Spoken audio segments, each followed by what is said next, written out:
But let's leave the youth movement and representation and move now to art, because as we saw earlier, an artist has rolled his way to Glasgow with the hope of encouraging people to protect the environment. But can art really inspire change?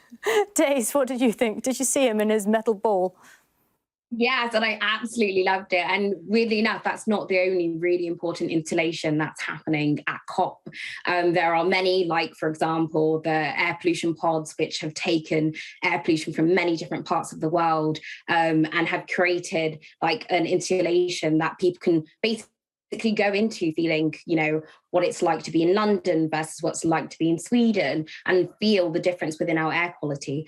So I think that's particularly important to bring art. And also, as an artist myself, I work at a local nature reserve as an artist in residence, and going through and seeing how people can connect back to the climate and our Mother Earth, and this being the sphere for their action that they take on climate change is truly important. I also work within theatre, and I'm currently working on a production with Boundless Theatre, talking about how can we save the planet when we are broke and we are young.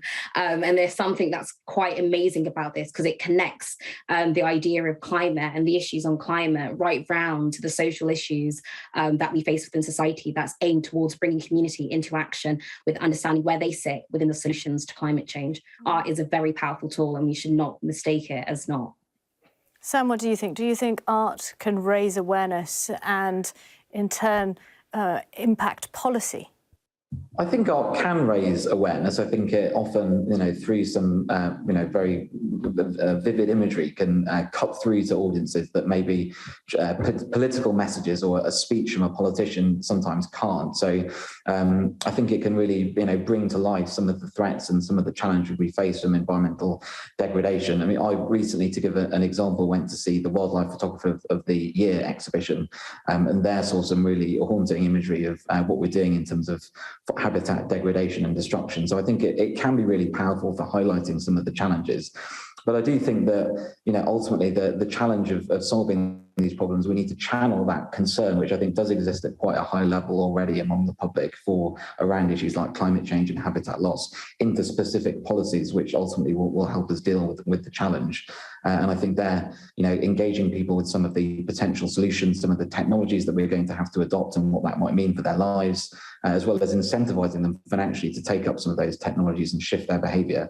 I think that's a really key part of getting the policy response right. But I think art can play an important role right at the start in getting people engaged and interested and aware of some of the challenges. And just briefly, Daze, do you think that art is somewhere where the youth can actually come and interact with climate change? Definitely. And I think that we should start expanding what we call art, because art isn't just, the physical visual painting, but it's the writing, it's the poetry, it's the songs, it's the protest. And I always say, protests are one big production. There is visually beautiful things that happen at protests. And I think even today, with the making of signs and people expressing their grief, their fears, but also their joy and their love of the planet through different means, I think that's something that young people are doing very well. Okay, fantastic. Well, an exciting week ahead of us. Daze, Sam, thank you so much for talking to us.